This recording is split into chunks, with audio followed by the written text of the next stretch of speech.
शिव स्वरूप शिवकार, नमः त्रियोग संहारी के। छेडाला के 3 छंद हमारे पहले एपिसोड में हो गए थे। आज चौथे नंबर के छंद की बारी है। आइए उसको देखते हैं। तास भ्रमण की है बहु कथा, पे कछु कहूँ कही मुनि जथा। तास भ्रमण की है बहु कथा, पे कछु कहूँ कही मुनि यथा। कालो अनंत निगोद मझारो, बीत्यो एक इंद्रिय तन धारो। काले अनंत निगोद मझारो, बीत्यो एक इंद्रिय तन धारो। तास भ्रमण की है बहु कथा, पे कछु कहूँ कही मुनि जथा। कालो अनंत निगोद मझारो, बीत्यो एक इंद्रिय तन धारो। अलग अलग स्थानों पर इस छंद को अलग अलग लय में लोग बोलते हैं, पर नहीं, जो छंद जो है वास्तव में उसकी लय ही बोलनी चाहिए। ये चौपाई है ना, तो चौपाई को चौपाई की तरह बोलिए। आइए अर्थ देखिए। तास, तास माने उस, भ्रमण माने संसार के भ्रमण की, है बहु कथा, कथा माने कहानी बहुत बड़ी है। देखिए, तास माने उस संसार भ्रमण की कथा बहुत है। अनादिकाल से ये जीव भ्रमण कर रहा है, कहाँ तक बताएं। पे माने फिर भी, कछु कहूँ कुछ कहता हूँ। दौलत राम जी कह रहे हैं उस संसार भ्रमण की कथा तो बहुत है। पे माने फिर भी, कछु कहूँ कुछ कहता हूँ।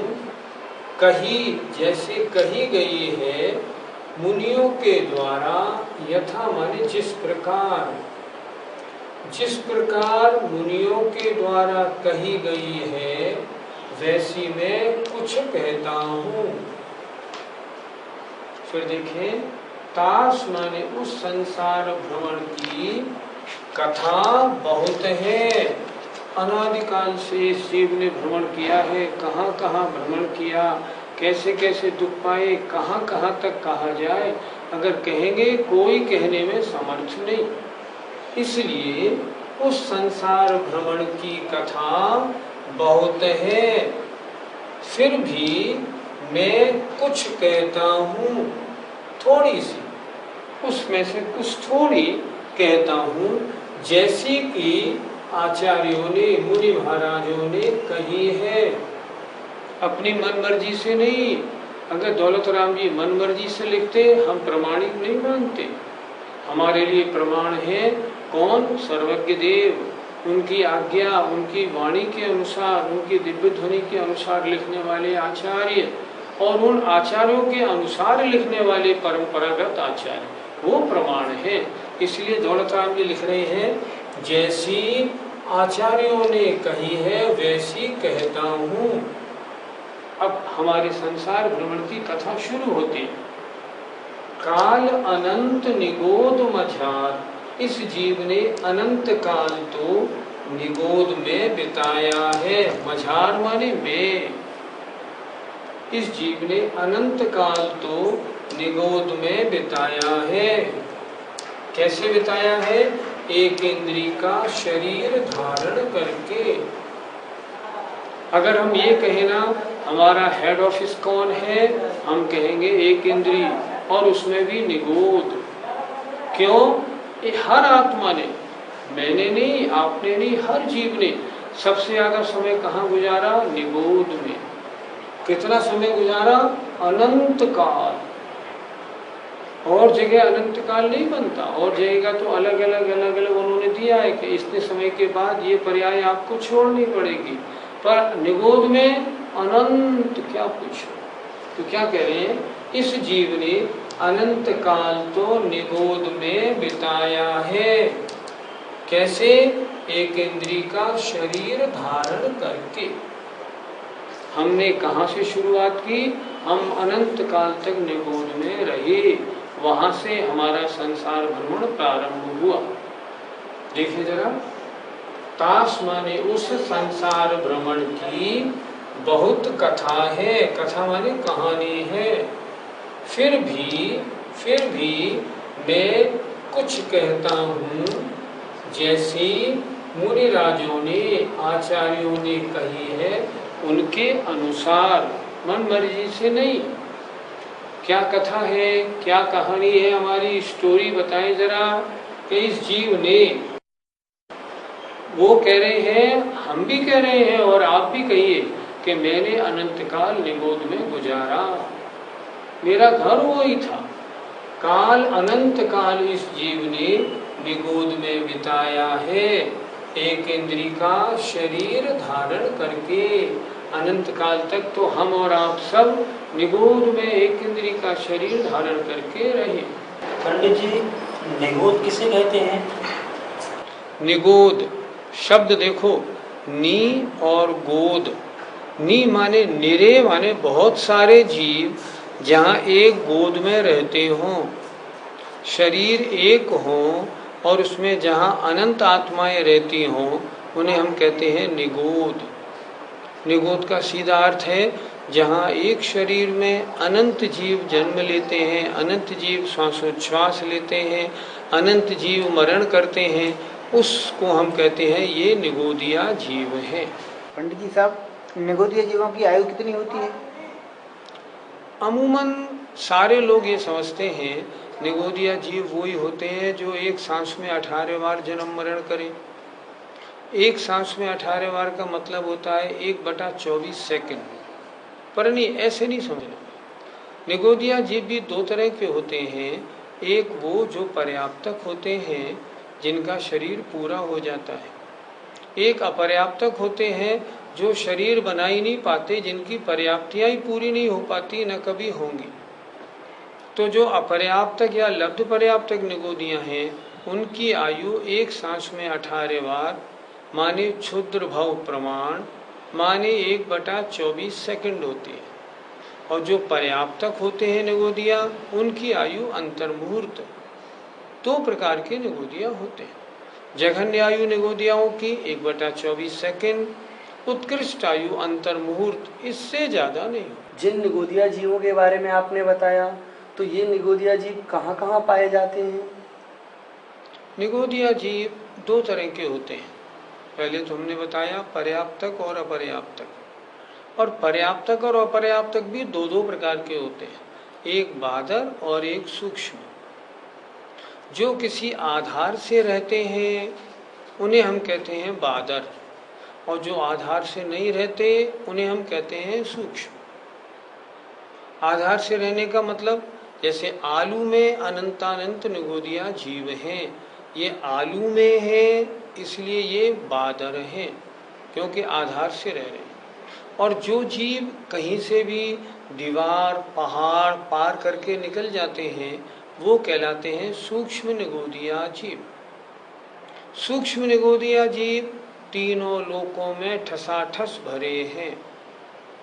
कुछ लोगों की मान्यता ऐसी है कि लोक में नीचे जो एक राजू है, वहाँ लिख देते हैं नित्य निगोद, पर नहीं, ध्यान से सुनिए, वो नित्य निगोद आगम सम्मत नहीं।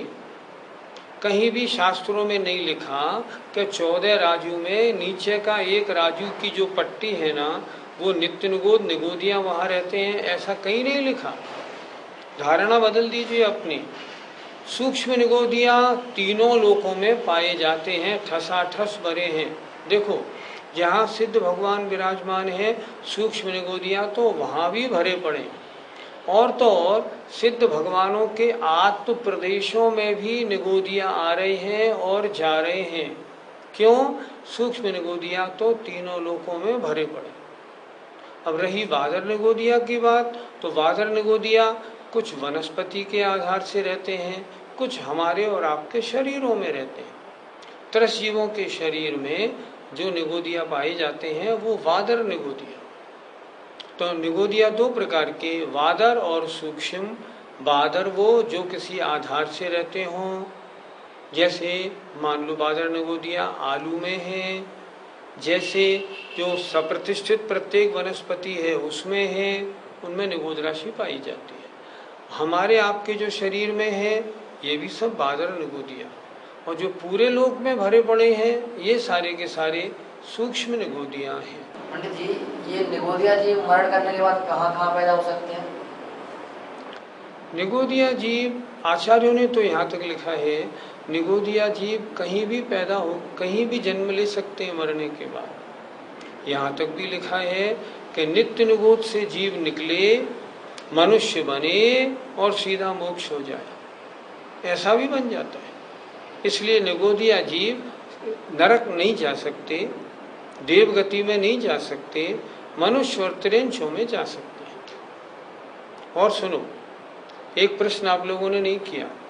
निगोद दो तरह के होते हैं, एक नित्य निगोद, एक इतर निगोद। नित्य निगोदिया जीव तो वो हैं जो अनादिकाल से निगोद में हैं, आज तक कभी नहीं निकले। वो भी दो तरह के होते हैं, एक वो जो अनादिकाल से निगोद में हैं, न निकले हैं न निकलेंगे। एक तो वो आचार्यों ने लिखा अनादि अनंत नित्य निगोद। एक निगोदिया जीव वो है आज तक तो नहीं निकले पर आगे निकलेंगे, उन्हें लिखा आचार्यों ने अनादि शांत नित्य निगोद। नित्य निगोद इसलिए क्योंकि वहां से आज तक निकले नहीं, अनादि से, और शांत इसलिए कभी निकलेंगे, वो अनादि शांत नित्य निगोदिया। और एक होते हैं इतर निगोदिया, नित्य निगोद से निकले, निकलने के बाद बाहर कहीं भी जन्म लिया, मर के फिर निगोद में पहुंच गए। अब ये क्या कहलाएंगे? ये इतर निगोदिया। अब मान लो कोई मनुष्य है, मरने के बाद निगोद में जाता है, तो क्या कहलाएगा? इतर निगोदिया कहलाएगा, नित्य निगोदिया नहीं, क्योंकि नित्य निगोद से निकल चुका। क्या निगोदिया जीवों की एक इंद्रिय होती है? हाँ, निगोदिया जीवों के सिर्फ एक इंद्रिय होती है। यद्यपि हमारे शरीर में और भी कीड़े पाए जाते हैं, पर वो निगोदिया नहीं है। जहाँ एक शरीर में अनंत जीव होंगे, समझना वो एक इंद्रिय जीव ही होते हैं। उन्हें हम किस में लें? इस सावर में हम वनस्पति काय में लें। वनस्पति काय में भी प्रत्येक में नहीं, साधारण में लें। निगोदिया जीव माने साधारण वनस्पति काय। एक श्वास में 8-10 बार, जन्म्यो मर्यो भर्यो दुख भारो। एक श्वास में 8-10 बार, जन्म्यो मर्यो भर्यो दुख भार। निकसे भूमि जल पावक भयो, पवन प्रत्येक वनस्पति थयो। निकसी भूमि जल पावक भयो, पवन प्रत्येक वनस्पति थयो। एक श्वास में 8-10 बार, जन्म्यो मर्यो भर्यो दुख भार। निकसे भूमि जल पावक भयो, पवन प्रत्येक वनस्पति थयो। अपनी किताब में एक एक शब्द का अर्थ लगाते चलिए। हिंदी है, कुछ कड़ी चीज तो है नहीं, सरल है, समझ में आती है। देखें, एक श्वास में, श्वास कहते हैं नाड़ी की एक धड़कन में। नाड़ी जब तक एक बार धड़की उसे कहते हैं सांस। इसे सांस नहीं मानिएगा, ये नहीं सांस। सांस माने नाड़ी की धड़कन। एक नाड़ी की धड़कन में 8-10 माने 18 बार नाड़ी एक बार धड़की, उस नाड़ी की एक धड़कन में 18 बार जब निगोद था तब वहां इनने जन्म लिया और मरण किया। और क्या किया? भरियो माने सहा दुख का बोझा, मतलब बड़े कष्टों को सहा। निकसी निगोद पर्याय से निकला तो किसमें गया? भूमि पृथ्वी का एक बना, जल जल का एक बना, पावक अग्नि का एक बना, भयो माने हुआ, पवन माने वायु का एक हुआ, और प्रत्येक वनस्पति थयो माने हुआ। निगोद से निकला तो निगोद से निकल करके पृथ्वी का एक, जल का एक, अग्नि का एक, वायु का एक, और प्रत्येक वनस्पतियों में पैदा हुआ। क्या चल रहा है? हमारी और आपकी संसार भ्रमण की कथा। हम कहाँ कहाँ भटके, कैसे कैसे भटके, उसकी कहानी है। शास्त्र पढ़ना है, चिंतन अपने पे बनाना है। हे आत्मन, तुम कहाँ कहाँ भटके हो। देखिए नरक में क्या किया? पहले हमने जो छंद आपको पढ़ाया चौपाई, उसमें था कि निगोदियाओं में पैदा हुआ। निगोदियाओं में क्या किया कि एक सांस में, एक धड़कन में 18 बार जन्म लिया और 18 बार मरण हुआ। निगोदिया एक सांस में 18 बार जन्म मरण करता है और दुख के भार को सहा। जन्म लेने मरण लेने में कितना दुख होता होगा तो निगोदिया ये जाने। अगर हम कैलकुलेशन करते हैं तो हमको मालूम पड़ता है एक निगोदिया जीव को जन्म लेने में, मरण करने में 1/24 सेकंड लगते हैं। अर्थात 1 सेकंड में 24 बार आपकी घड़ी ने की टिक, तब तक उसके 24 जन्म 24 मरण हो गए। आप सोचिए तो सही कितना थोड़ा समय हुआ।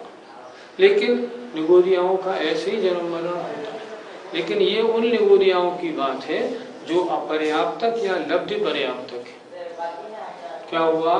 एक सांस में, एक नाड़ी की धड़कन में निगोदिया अवस्था में ये जीव 18 बार इसने जन्म लिया और 18 बार मरा और दुख के भार माने बोझे को, कष्टों को सहा।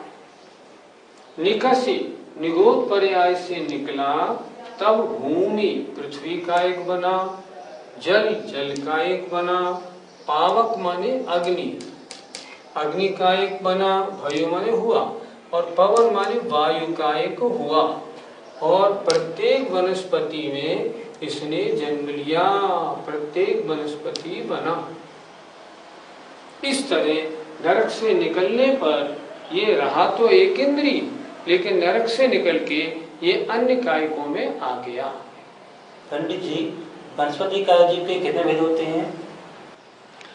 वनस्पति कायिक जीवों के 2 भेद, एक प्रत्येक, एक साधारण। जहाँ एक जीव और एक शरीर, एक शरीर का स्वामी एक जीव प्रत्येक, और एक शरीर के स्वामी अनंत आत्माएं, अनंत जीव वो साधारण। जितनी ये वनस्पति आप देखते हैं ना, आम केला, ये प्रत्येक वनस्पति। और साधारण वनस्पति माने वे जीव जिनके शरीर में अनंत आत्माएं रहती हैं। ये जो अनंत आत्मा वाला शरीर है ये वनस्पति में भी होता है और वनस्पति से बाहर भी होता है। पंडित जी, इन निगोदिया जीवों को स्थावर जीवों में क्यों नहीं लिया जाता है? क्यों लिया तो जाता है। हमने अभी क्या बताया? हमने अभी ये बताया स्थावर देखो 5 प्रकार के, पृथ्वी का एक, जल का एक, अग्नि का एक, वायु का एक, वनस्पति का एक। वनस्पति का एक के 2 भेद, प्रत्येक और साधारण। साधारण माने निगोदिया। तो निगोदिया जीवों को कहाँ लिया? वनस्पति का एक में लिया। पर यह मत समझना कि निगोदिया वनस्पति रूप ही होते हैं, ऐसा नहीं। निगोदिया वनस्पति नहीं होते। हमारे और आपके शरीर में अनंतानंत निगोदिया भरे पड़े।